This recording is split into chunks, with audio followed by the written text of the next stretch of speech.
11th। In this video हम next lesson को start करने वाले हैं, lesson chapter 10 cell cycle and cell division.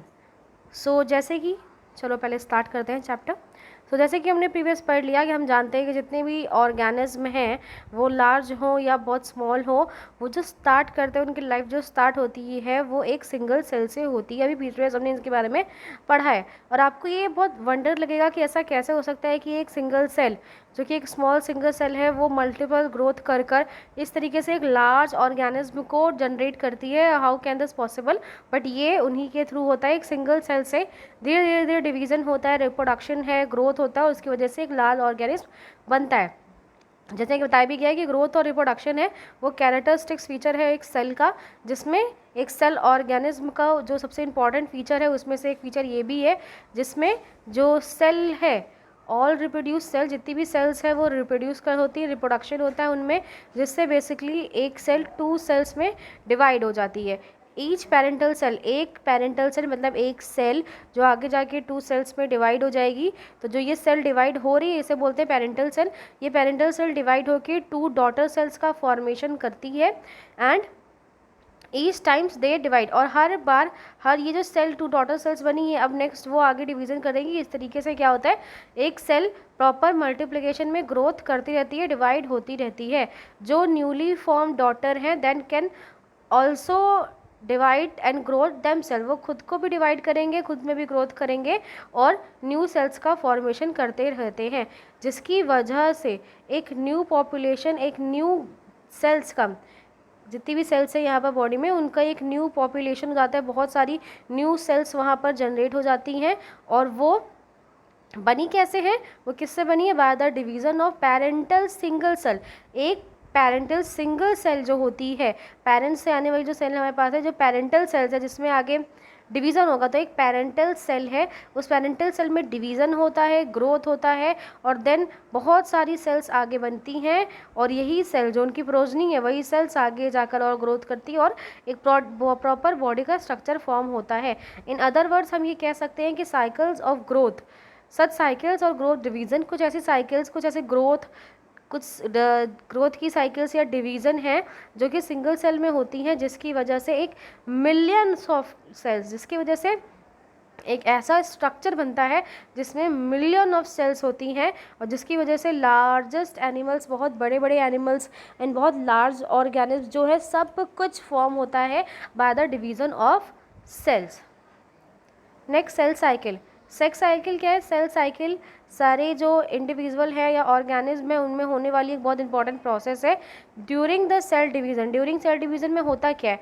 DNA replication, cell growth also takes, मतलब इस सेल डिवीज़न के टाइम पे डीएनए रेप्लिकेशन भी होता है, साथ साथ सेल में ग्रोथ भी होती रहती है। ये जो प्रोसेसेस हैं, cell division, DNA replication, cell growth, ये सारी चीज़ें एक दूसरे से क्या कोऑर्डिनेटेड है, एक दूसरे से जुड़ी हुई हैं, क्योंकि सेल में डिवीज़न स्टार्ट होगा तो डिवीज़न होने के बाद, और डिवीज़न बेसिकली किसका होगा? जो डीएनए है इनसाइड द सेल, जो न्यूक्लियस में डीएनए होता है वो रेप्लिकेट होता है, उसकी एक कॉपी बनेगी एंड देन वो डिवाइड हो जाता है, 2 अदर प्रोजनी बन जाते हैं। तो ये जो सारी चीज़ें हैं, क्योंकि ये सारी प्रोसेस आपस में क्या है, कोऑर्डिनेट, एक दूसरे से जुड़ी हुई हैं, तो इन सारी प्रोसेसेस का एक करेक्ट डिवीज़न में होना, एक करेक्ट प्रोसीजर में होना बहुत ही ज़्यादा इम्पॉर्टेंट है। अगर वो करेक्ट प्रोसीजर में नहीं होगा तो बहुत सारे सीक्वेंसेस हमने देखे, बहुत सारी ऐसी प्रॉब्लमेटिक है, जेनेटिक प्रॉब्लम्स हैं and some other cell problem, body problems हैं जो आपको यहाँ पर देखने को मिलेंगी। इसीलिए जितने भी सारे सीक्वेंस आपको बताए गए, cell division, DNA replication, cell growth, इन सब का एक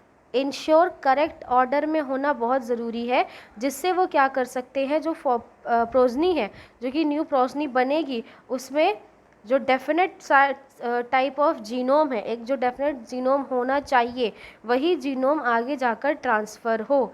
ये जो सीक्वेंसेस ऑफ इवेंट है, यानी कि कुछ ऐसे इवेंट्स जो यहाँ पर हो रहे हैं, जैसे कि डीएनए का रेप्लिकेशन होना, और डीएनए के रेप्लिकेशन में बेसिकली जो उसमें जीनोम्स होता है उसके अंदर उसका रेप्लिकेशन होता, कुछ अदर मटेरियल्स जैसे कि, और जब सेल कॉन्स्टिट्यूएंट्स है, सम अदर सेल ऑर्गेनेल्स, उनमें रेप्लिकेशन होता है। पहले सेल में डुप्लीकेशन होगा, डीएनए की जो सेल है डीएनए उसमें डुप्लीकेशन होगा, देन अदर जितने भी सेल कॉन्स्टिट्यूएंट्स हैं उनमें डुप्लीकेशन होता है। इसके बाद जो सेल है वो 2 डॉटर सेल्स में डिवाइड हो जाती है। तो ये जो पूरा सीक्वेंस है इसी को हम क्या बोलते हैं, सेल साइकिल, जिसमें वो ऐसा सीक्वेंस जिसमें सेल विथ इट्स जीनोम, जो भी उसमें जीनोम है, जेनेटिक मटेरियल है, वो डुप्लीकेट हो जाता है। After that the other continuous of the cell, other जो सेल ऑर्गेनल्स हैं वो डिवाइड हो जाते हैं, वो सिंथेसिस हो जाते हैं, डबल हो जाते हैं, एंड देन जो प्रॉपर सेल है वो डिवाइड होके 2 डॉटर सेल का फॉर्मेशन करे। तो that process is called cell division. Although cell growth एक क्या है, एक कंटिन्यूएशन प्रोसेस है, बिकॉज जो सेल ग्रोथ है वो हमारी बॉडी में कंटिन्यूएशन के साथ हो रही है। तो सेल ग्रोथ क्या है, एक कंटिन्यूएशन प्रोसेस है, कंटिन्यूसली होती रहती है।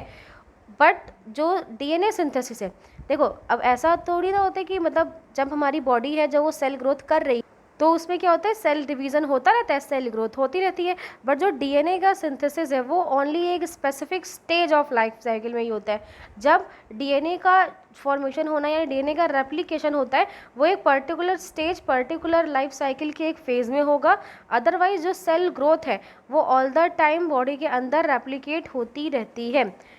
बेसिकली जो डीएनए का फॉर्मेशन होगा वहाँ पर रेप्लिकेशन ऑफ क्रोमोसोम्स का रेप्लिकेशन होता है, जिससे कि जो डॉटर सेल्स हैं उनमें जो जीनोम है वो डिस्ट्रीब्यूटेड हो जाते हैं और न्यूक्लियाइज वहाँ पर डिस्ट्रीब्यूट जाते हैं to form a complex series, जिसके वजह से एक कॉम्प्लेक्स डीएनए सीरीज़ बन जाती है ड्यूरिंग द सेल डिवीज़न। और ये जो सारी चीज़ें हैं जिसमें डीएनए का रेप्लिकेशन होना, डॉटर सेल्स का बनना, उनमें डिस्ट्रीब्यूशन होना न्यूक्लियाई का, एक जीनोम्स उनके अंदर प्रॉपर डिवीज़न होना, ये सारे सीक्वेंसेस जेनेटिक कंट्रोल के अंदर आते हैं। जीन्स का कंट्रोल जब होता है तब ये सारी प्रोसेस उनके कंट्रोल के अंदर ही प्रोसीड की जाती हैं।